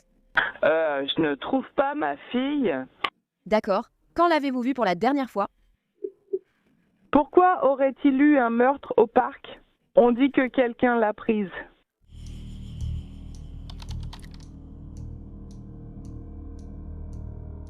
Dulce Maria Alavez est née dans le New Jersey le 25 avril 2014 de sa mère, Noema Alavez Pérez, et de son père, Edgar Pérez.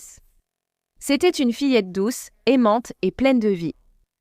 Dulce adorait regarder le film La Reine des Neiges tout en dansant et en chantant à tue-tête la chanson Libérée, délivrée.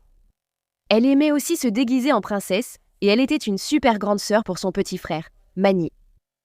À l'époque où Dulce est née, sa mère Noema était très jeune, elle n'avait que 14 ans. Donc, sa propre mère, Norma, s'est occupée de la petite fille la plupart du temps et elle est finalement devenue sa tutrice légale. Et à la fin de 2019, le père de Dulce, Edgar, a été expulsé vers le Mexique. La petite fille venait tout juste de commencer la maternelle et dans l'après-midi du 16 septembre 2019 vers 15h, sa mère l'attendait pour qu'elle descende du bus scolaire. Elle a ensuite emmené Dulce, ainsi que son petit frère Manny et la sœur de Noema, Camila, âgée de 8 ans, au parc municipal de Bridgeton, tout près. En chemin, vers 16h, la famille s'est arrêtée à une station-service locale pour acheter des glaces. C'est là que les dernières images de Dulce ont été capturées par la caméra de sécurité.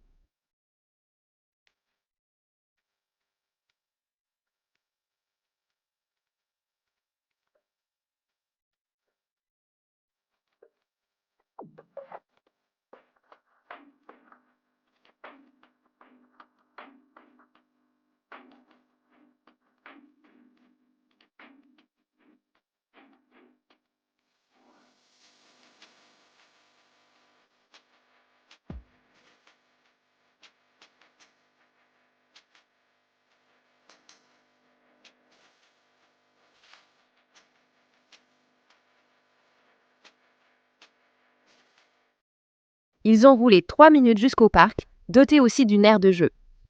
À ce moment, l'aire de jeu était fermée pour réparation, seules les balançoires restaient accessibles. Bien que Noéma ait plus tard déclaré dans une interview que Dulce jouait sur les toboggans, à leur arrivée, la mère a garé sa voiture sur le parking près des terrains de basket. Et Dulce, accompagnée de son petit frère de 3 ans, Manny, a sauté hors du véhicule et a couru vers les balançoires. Il n'était qu'à une trentaine de mètres. D'habitude, la mère de Dulce, alors enceinte de 5 mois, promenait leur chien au parc autour de l'aire de jeu tout en surveillant les enfants. Cette fois, elle ne l'a pas fait. Au lieu de cela, elle est restée dans la voiture avec sa sœur de 8 ans qui faisait ses devoirs. Et pendant ce temps, elles ont aussi gratté un ticket de loterie. Ce jour-là, Noéma avait promis à Dulce qu'elles iraient au parc puisqu'il faisait si beau.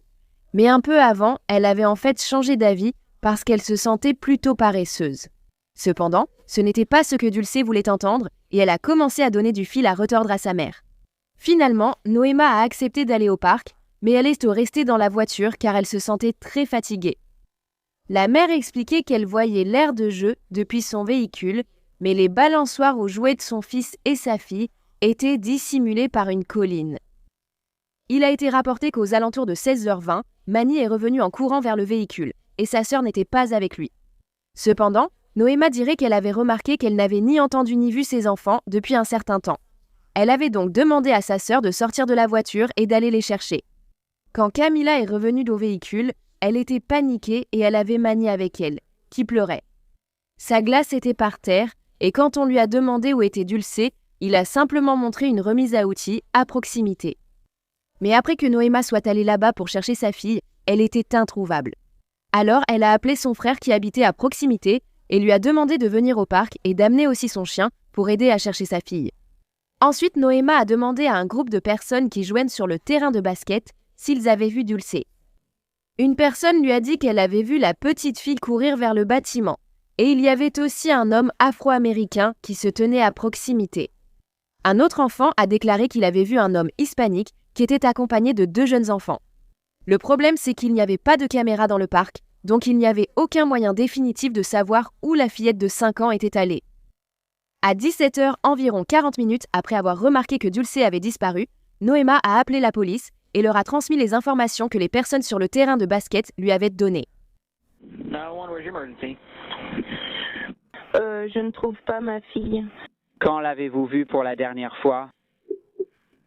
Nous étions au parc, les gens ont dit que probablement quelqu'un l'a emmenée. Ok. Quel âge a-t-elle? Elle a 25 ans. D'accord. Et dans quel parc êtes-vous? Ici au parc Berkshire. D'accord. Où êtes-vous dans le parc Nebrixon? Celui avec le terrain de basket, là où se trouve le lycée. Ok, tu es au terrain de basket derrière le lycée? Oui. Ah, ok. D'accord. Que disait-elle la semaine dernière? Elle portait... donne-moi une seconde. Tu peux toujours jouer la cabine dans la musique? Je ne me souviens pas des vêtements qu'elle portait, mais je me souviens juste de son pantalon. Elle portait un pantalon à fleurs et des talons blancs. Bonjour madame, restez avec moi. Je vais la montrer à la police, d'accord? Elle a bien 5 ans? Oui. D'accord. Bonjour madame. Très bien. Avez-vous vu dans quelle direction votre enfant est parti? Non, nous étions en voiture. Elle est partie avec mon fils vers le parc en courant. Mon assistante et moi les avons suivis, mais une fois au parc, elle n'était plus là. Ils ont dit que mon fils pleurait juste avec sa glace parce que quelqu'un a jeté sa glace par terre et que ma fille s'est enfuie. Vous n'avez vu personne d'autre là-bas avec qui elle aurait pu partir? Non, pas à ma connaissance. Parce que nous ne savons tout simplement pas. Il y a juste d'autres personnes ici qui ont dit qu'elles l'ont vu courir derrière des maisons. Et ils ont dit qu'ils ont vu 2 personnes, ils ont vu 2 hommes, ils ont vu un homme noir et ils ont vu un homme mexicain avec 2 sacs. Qui dit qu'ils les ont vus? Mais il y a des gens ici sur le terrain de basket qui l'ont vu, ils ont dit qu'ils l'ont vu partir. Ils disent qu'il y a des gens là-bas sur le terrain de basket qui l'ont vu courir entre des maisons avec 2 hommes noirs. C'est une hispanique à la peau claire.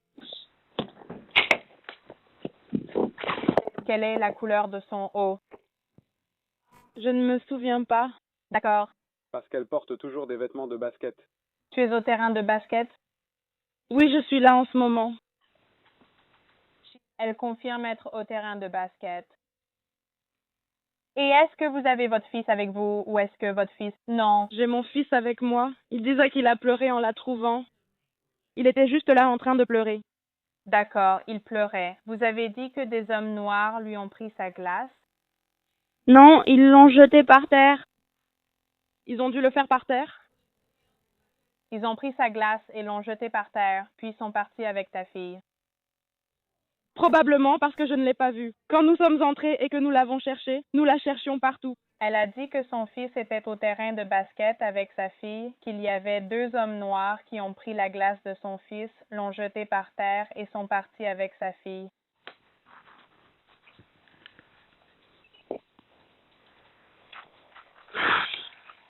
D'accord. Eh bien, nous avons les agents. Vous êtes sur Mayor Aiken? J'ai déjà un agent ici. D'accord. Très bien. Allez parler à la police, madame. D'accord. Il n'a pas fallu longtemps avant qu'il y ait plus de 30 policiers avec des chiens qui fouillaient la zone à la recherche de Dulcé, mais elle était introuvable. Avec le lycée de Bridgeton à seulement quelques mètres du parc et un match de baseball pour adultes qui se déroulait à proximité, les autorités ont estimé qu'environ 400 voitures se trouvaient dans la zone lorsque Dulcé a disparu. Beaucoup d'habitants sont vite venus aider à chercher la fillette. Mais cela a peut-être effacé toutes les preuves qu'un ravisseur aurait pu laisser, comme des empreintes ou des traces de pneus. Noéma a dit aux autorités que sa fille ne serait pas simplement partie toute seule. Ce n'était pas le genre d'enfant à faire ça. Elle avait aussi appris à Dulcé que si quelqu'un essayait de la prendre ou de lui faire du mal, elle devait crier très fort pour que quelqu'un puisse venir l'aider. Mais personne n'avait entendu de cris au parc ce jour-là, juste le silence. De plus, la glace de la petite fille et l'emballage de la glace étaient introuvables. On pourrait penser qu'elle les aurait laissés tomber s'il y avait eu une lutte. Les limiers amenés par la police finiraient par détecter l'odeur de Dulcé. Mais elle s'est arrêtée à la rue Burt, à environ 4 mètres du hangar de stockage. Mais, pour une raison quelconque, ce n'est qu'à 22 heures le lendemain qu'une alerte Amber a finalement été lancée pour Dulcé. Dans cette alerte, la police a indiqué qu'on pensait que la fillette de 5 ans avait été enlevée par un homme à la peau claire, possiblement hispanique, mesurant environ 1,68 m qui conduisait une camionnette rouge. On pensait que cet homme portait des baskets orange, un pantalon rouge et un t-shirt noir. Il a été dit qu'il se trouvait dans le parc ce jour-là avec 2 autres enfants de moins de 5 ans et que Dulcé aurait pu monter dans un véhicule avec lui. Très vite, la mère de la fillette, Noéma, a été fortement critiquée pour ne pas avoir mieux surveillé ses enfants au parc. Et beaucoup ont commencé à la blâmer pour ce qui s'était passé. Ils se sont également demandé pourquoi elle avait mis autant de temps à appeler les services d'urgence. Le FBI participait aussi désormais à la recherche de la fillette de 5 ans. Des plongeurs fouillaient les plans d'eau voisins, tandis que la police utilisait chiens et hélicoptères pour rechercher Dulcé. Une récompense était également offerte pour toute information permettant de retrouver la petite fille. Les autorités ont pu entrer en contact avec le père de Dulcé, Edgar, et l'ont rapidement écarté comme suspect. Puis des rumeurs ont commencé à circuler selon lesquelles la mère de la fillette avait été arrêtée, mais la police a clairement précisé lors d'une conférence de presse que ce n'était tout simplement pas vrai. Noéma est intervenue publiquement pour démentir toute rumeur la liant à la disparition de Dulcé. Aujourd'hui, cela fait 2 semaines que le monstre a enlevé ma fille. Ce jour-là, ma vie a basculé pour le pire. Je ne suis plus la même depuis que les gens disent que j'ai quelque chose à voir avec ça. Tout ça et dire des choses méchantes sur moi, s'il vous plaît, arrêtez les rumeurs. S'il vous plaît, arrêtez de pointer du doigt quand vous ne savez pas et que nous ne savons pas qui l'a prise. Je veux remercier les forces de l'ordre pour leur recherche et leur enquête, ainsi que tous les médias qui couvrent l'affaire de ma fille depuis le premier jour. Je remercie aussi toutes les personnes qui ont pris du temps sur leur emploi du temps pour sortir et la chercher.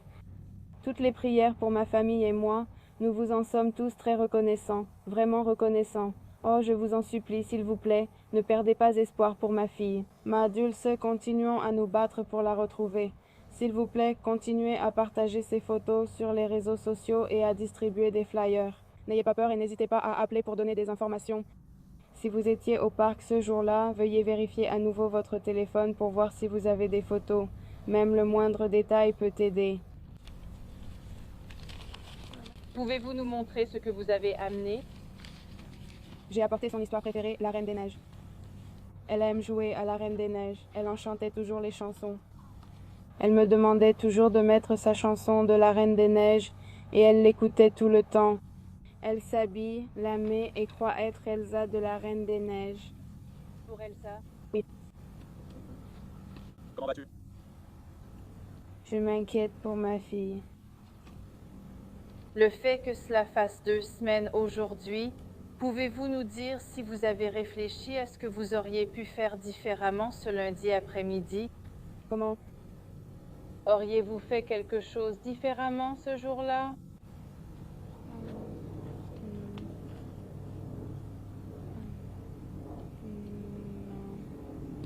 Je ne sors plus beaucoup maintenant parce que j'ai peur. J'ai peur de sortir maintenant à cause de ce que les gens disent et des rumeurs. Ce que je veux dire, c'est ramène-nous à ce moment avec Suno. Tu t'es arrêté pour prendre une glace. Est-ce que quelqu'un t'a dit quelque chose dans ce magasin? Est-ce que quelqu'un t'a suivi du magasin jusqu'au parc? Non. Non. Selon vous, qu'est-il arrivé à votre fille? Je ne suis pas sûre. Avez-vous déjà été dérangé? Vos enfants ont-ils déjà été dérangés? Non. Tout le monde est très curieux au sujet du père de Dulce. Que savez-vous concernant le père de votre fille depuis sa disparition il y a 2 semaines? Est-il venu aux États-Unis? Lui a-t-il parlé? Que pouvez-vous dire sur lui? Je ne lui ai pas parlé depuis, mais avant ça, oui, j'avais parlé avec lui, puis nous avons arrêté de nous parler. Avant sa disparition? Nous ne parlons pas beaucoup d'habitude. Tu penses qu'il est impliqué là-dedans? Je ne pense pas parce qu'il est au Mexique. Il est toujours là-bas? Oui. Il n'est pas venu ici? Non, il ne peut pas parce qu'il n'a pas l'argent. Il viendrait. Nohana, pourrais-tu nous dire ce que ton fils t'a dit quand il est revenu en courant vers la voiture? Il n'est pas vraiment revenu en courant. Il était juste là, debout, en train de pleurer. Et qu'est-ce qu'il a dit? Il ne parle pas. Il ne parle pas? Non. Donc il pleurait? Il était juste en train de pleurer quand je suis allée vers lui et je lui ai demandé « Où est ta sœur ?» Il a seulement pointé derrière les bâtiments car il ne parle toujours pas. Près d'1 mois après la disparition de Dulce, la police a diffusé le portrait robot d'un suspect potentiel avec lequel elle souhaitait s'entretenir. Il a été décrit comme un homme mince, possiblement hispanique, âgé d'environ 30 à 35 ans, mesurant entre 1,68 m et 1,73 m, et il avait de l'acné sur le visage. L'homme portait une casquette de baseball, un t-shirt noir, des baskets oranges, un short rouge et conduisait une camionnette rouge à porte coulissante. Cela a amené beaucoup de gens à se demander comment quelqu'un a pu être assez proche de cet individu pour voir qu'il avait de l'acné sur le menton, mais pas assez proche pour savoir s'il était réellement avec Dulce. On n'a jamais non plus précisé qui avait donné cette description à la police. La disparition de la fillette de 5 ans a rapidement attiré l'attention nationale et sa mère, Noéma, a été invitée dans l'émission Dr Phil en décembre 2019 pour une interview. Lorsqu'elle est apparue, on lui a demandé si elle avait la moindre idée de qui aurait pu enlever Dulce. À ce moment-là, elle a évoqué un vieil ami qui avait tenté plusieurs fois de sortir avec elle, mais qu'elle avait toujours refusé. L'homme l'avait vue récemment avec Dulce et lui avait demandé si c'était sa fille, ce à quoi elle avait répondu oui. D'après elle, cet homme faisait partie des dernières personnes à avoir vu Dulce. Cependant, Noéma déclarera plus tard à une autre chaîne qu'elle ne pensait pas que cette personne soit liée à la disparition de sa fille. Et la seule raison pour laquelle elle l'avait mentionné, c'était parce qu'elle essayait de répondre aux questions de Dr. Phil. Elle a ajouté que la police lui avait fait passer un test au détecteur de mensonges sans jamais lui en communiquer les résultats.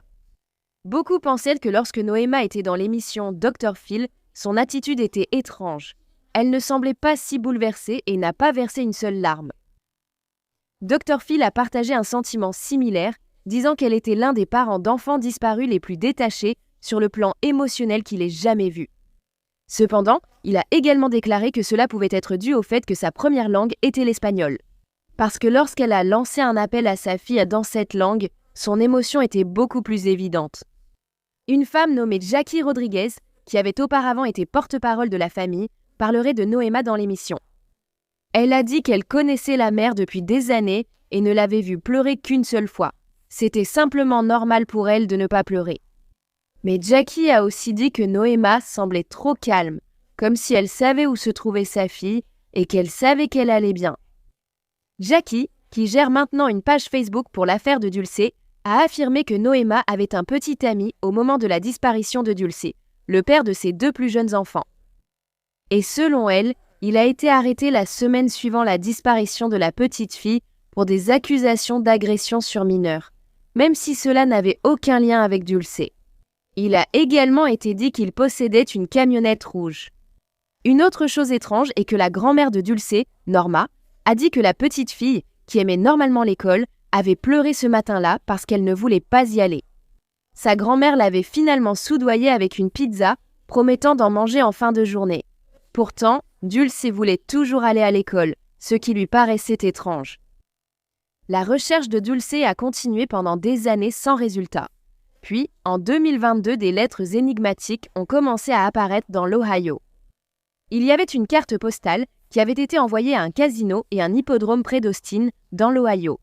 Et elle disait « Cherchez Dulce Alavez, 5 ans, enlevée à Bridgetown, dans le New Jersey ». Regardez le site web pour les photos de l'histoire. Dr. Phil, relais routier 76 impasse, entrée des bois. S'il vous plaît, regardez.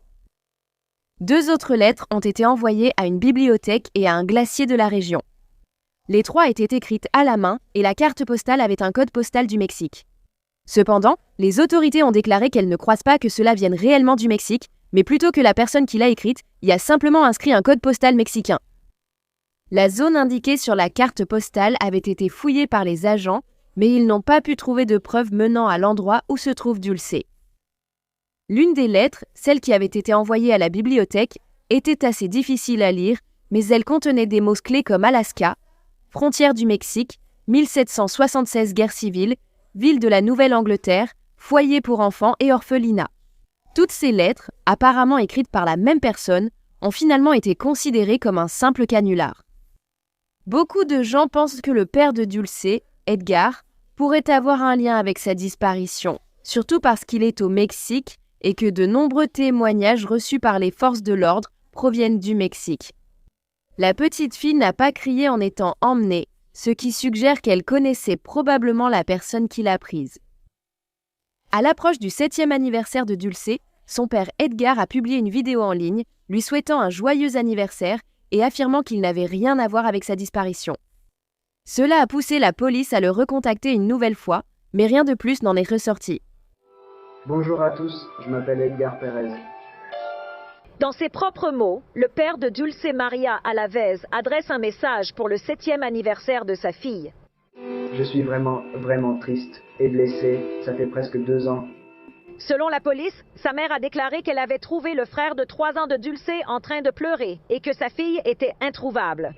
Je ne sais pas, mais même ma petite fille va bien. Pérez, qui a été expulsé fin 2018 et n'a pas pu voir sa fille dans les mois précédant sa disparition, affirme à ceux qui remettaient en question sa relation avec Dulce Maria qu'il s'est occupé d'elle depuis qu'elle était toute petite. Mais j'ai changé pour la nuit, et nous devrions faire ça pour elle. Et il nie les accusations selon lesquelles il la détiendrait ou saurait où elle se trouve. À ceux qui croient que j'ai pris ma petite fille, sachez qu'ils se trompent. J'ai l'histoire de ma fille. C'était comme l'autre. Je ne m'en souviendrai pas. Where she is. Penses-tu qu'il soit lié à sa disparition? Pour être honnête, je ne sais pas parce que je ne les ai pas vus. Je ne lui ai pas parlé. Y a-t-il quelqu'un que tu soupçonnes? Pour être honnête, non. Noéma reste convaincue que sa fille n'a pas disparu pour toujours. Et elle a dit « Dans mon cœur de mère, je crois que je la reverrai un jour ». Selon elle, elle vit un cauchemar et, peu importe à quel point elle essaie, elle n'arrive pas à s'en réveiller. Noéma a déclaré « Chaque nuit quand je vais me coucher, je me dis « Dieu, s'il te plaît, fais que tout cela ne soit pas réel ». Puis je me réveille le lendemain et c'est le cas. Et ça se répète pour moi sans cesse, chaque jour depuis le jour où Dulce a disparu. De nombreuses veillées aux chandelles ont été organisées pour Dulce Alavez, qui à ce jour n'a toujours pas été retrouvée. Depuis sa disparition, sa famille a célébré les anniversaires et les Noëls de Dulce au parc municipal de Bridgeton, en se rassemblant autour de l'arbre de Dulce. Si vous avez la moindre information concernant l'endroit où se trouve Dulce, veuillez contacter soit le FBI, soit le département de police de Bridgeton au 856 451 0033.